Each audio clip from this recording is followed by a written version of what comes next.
MediaTek के दो नए प्रोसेसर डायमेंसिटी 1100 और डायमेंसिटी 1200 अभी कुछ दिन पहले ही लॉन्च हुए हैं और ये लॉन्च होते ही रेडमी ने ये अनाउंस कर दिया कि इसके एटलीस्ट दो फ़ोन आएंगे डायमेंसिटी 1200 के साथ। और इसके कुछ टाइम बाद रियलमी ने भी ये अनाउंस कर दिया कि इसका भी एक फ़ोन आएगा सेम इसी प्रोसेसर के साथ। तो लास्ट ईयर इंडिया में जो एक ट्रेंड चला था सबसे पहले आने का, मतलब एक सिमिलर से चीज़ आपने काफ़ी बार सुना होगा, India first smartphone with 64 megapixel camera, India first smartphone with 5G। तो इस बार भी सेम ट्रेंड चलने वाला है। अभी कुछ दिन बाद आप सुनोगे India first smartphone with Dimensity 1200 5G, the true flagship. लेकिन क्या इसे एक फ्लैगशिप प्रोसेसर कहना सही रहेगा? नहीं, क्योंकि इसका एक्चुअल पोजीशन है फ्लैगशिप से थोड़ा सा नीचे और अपर मिड रेंज से थोड़ा सा ऊपर। अगर हम इसे कंपेयर करें किसी ट्रू एंड्रॉयड फ्लैगशिप प्रोसेसर के साथ, तो अभी हमारे पास दो ही हैं, एक स्नैपड्रैगन का 888 है और एक्जिनोस का 2100 है।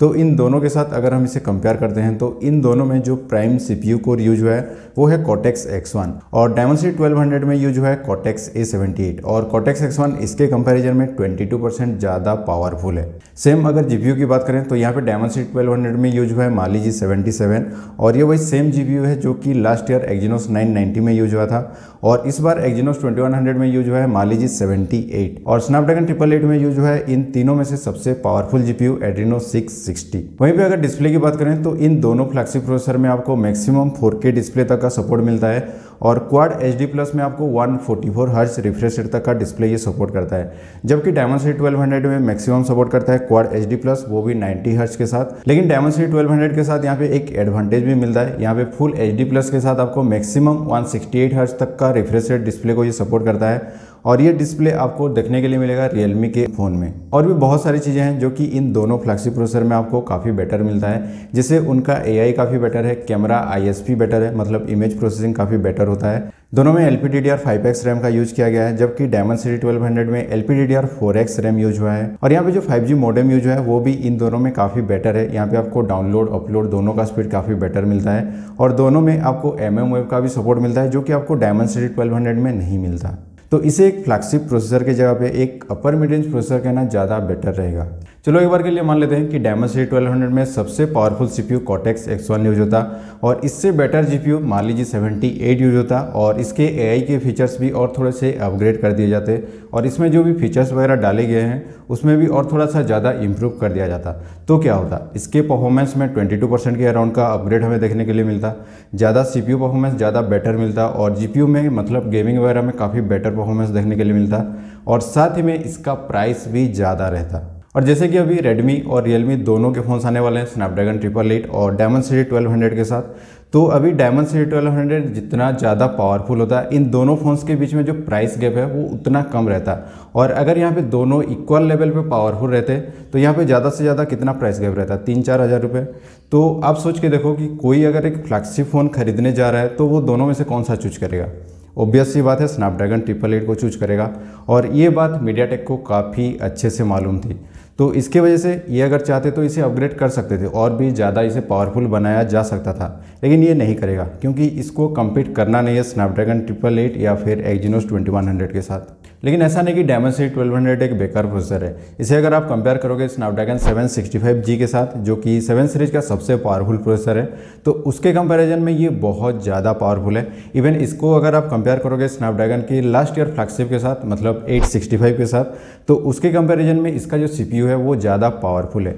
GPU उतना पावरफुल नहीं है, लेकिन CPU काफ़ी पावरफुल है। और 2015 के बाद पहली बार डायमेंसिटी ने अपने CPU के अंदर ट्रिपल क्लस्टर का यूज किया है और इसके अलावा जितने भी बाकी के प्रोसेसर आते हैं, इवन इसका जो 1100 प्रोसेसर है डायमेंसिटी 1100, उसमें भी डुअल क्लस्टर का यूज किया गया है। तो बेसिकली इसमें होता क्या है कि डुअल क्लस्टर में 4+4 के कोर का सिस्टम रहता है, मतलब 4 कोर एफिशिएंसी के लिए और 4 कोर परफॉर्मेंस के लिए रहते हैं। और आप जो छोटे मोटे काम करते हो, जैसे कि किसी को कॉल कर लिया या फिर मैसेजिंग वगैरह कर लिया या फिर सेटिंग्स वगैरह आप चेक कर रहे हो, तो इसमें आपका जो एफिशिएंसी कोर है, मतलब सबसे कम पावर वाला कोर, वो यूज होता है। और जब आप थोड़े से हेवी काम करते हो, मतलब थोड़ा सा हाई एंड एप्लीकेशन का आप यूज करते हो या फिर थोड़ा बहुत गेमिंग करते हो या फिर हेवी गेमिंग करते हो, तो ये सारा काम होता है इसके सेकंड क्लस्टर पे, जो कि थोड़ा सा ज़्यादा पावरफुल है। लेकिन ट्राई क्लस्टर में क्या होता है कि आपका जो भी सिंपल काम है वो तो आपका एफिशिएंसी कोर में होगा और उससे थोड़ा सा हैवी काम होगा आपका जो परफॉर्मेंस कोर है उसमें। और सबसे हैवी का मतलब आप वीडियो रेंडरिंग कर रहे हो या फिर कोई हैवी गेमिंग कर रहे हो, तो ये सारा काम होगा इसके प्राइम कोर में। तो यहाँ पे डिफरेंस क्या आता है, आपका जो डुअल क्लस्टर है यहाँ पे जो थोड़ा सा भी हैवी काम होता है इसमें 4 कोर का यूज होता है, और वही सेम काम के लिए ट्राई क्लस्टर में आपका 3 कोर का यूज होता है। तो इसके वजह से ट्राई क्लस्टर ज़्यादा पावर एफिशिएंट होता है। इन दोनों ही प्रोसेसर में रे ट्रेसिंग करके एक नया फीचर है, नॉर्मली ये पीसीज वगैरह में या फिर गेमिंग कंसोल वगैरह में यूज होता है। तो बेसिकली इसका काम क्या है कि जब आप गेमिंग करते हो तो वहाँ पे कोई ऐसा ऑब्जेक्ट है जिसमें रिफ्लेक्शन आपको दिख सकता है, मतलब ग्लास है या फिर पानी है, कोई भी ऐसा ऑब्जेक्ट है, तो वहाँ पे रिफ्लेक्शन को ये कंट्रोल करता है और किसी भी ऑब्जेक्ट के शेडो पार्ट को ये हैंडल करता है। मतलब कि ये गेम्स वगैरह को और थोड़ा सा रियलिस्टिक लुक देता है। लेकिन यहाँ पे दिक्कत क्या है कि ये पहली बार किसी स्मार्टफोन प्रोसेसर के अंदर यूज हो रहा है, तो उसके वजह से यहाँ पे कोई भी ऐसा गेम नहीं है जो कि इस चीज़ को सपोर्ट करता हो। तो यहाँ पे मीडियाटेक टेंसेंट के साथ मिलकर इसके ऊपर काम कर रहा है। तो आने वाले टाइम में टेंसेंट के गेम्स में आपको ये वाला फीचर देखने के लिए मिल सकता है। बाकी डायमेंसिटी 1100 में आपको उतना ज़्यादा कोई डिफरेंस देखने के लिए नहीं मिलेगा। यहाँ पे CPU के क्लॉक स्पीड को थोड़ा सा कम किया गया है और थोड़े बहुत फीचर्स इसमें कम डाले गए हैं। बाकी GPU दोनों का सेम है। तो दोनों ही प्रोसेसर काफ़ी पावरफुल हैं, लेकिन स्पेसिफिकेशन एक अलग चीज़ होती है और रियल लाइफ परफॉर्मेंस एक अलग चीज़ होता है। यहाँ पे जो भी कंपनीज इन प्रोसेसर का यूज करेंगी उनके ऊपर डिपेंड करता है कि वो अपने UI के साथ इसे किस तरह से ऑप्टिमाइज्ड करते हैं। मतलब जितने अच्छे से ऑप्टिमाइज्ड होगा उतना अच्छा परफॉर्मेंस हमें देखने के लिए मिलेगा। और अगर OnePlus के किसी फ़ोन के साथ या फिर सैमसंग के किसी फ़ोन के साथ अगर ये प्रोसेसर आते हैं तो शायद कुछ अलग हो सकता है, लेकिन ऐसा होने नहीं वाला। और इस वीडियो में बस इतना ही था। अगर आपको वीडियो अच्छा लगा हो तो लाइक कर देना वीडियो को और सब्सक्राइब कर देना चैनल को ऐसे ही और कंटेंट के लिए। मैं मिलता हूँ आपको नेक्स्ट वीडियो में, तब तक के लिए take care and good bye.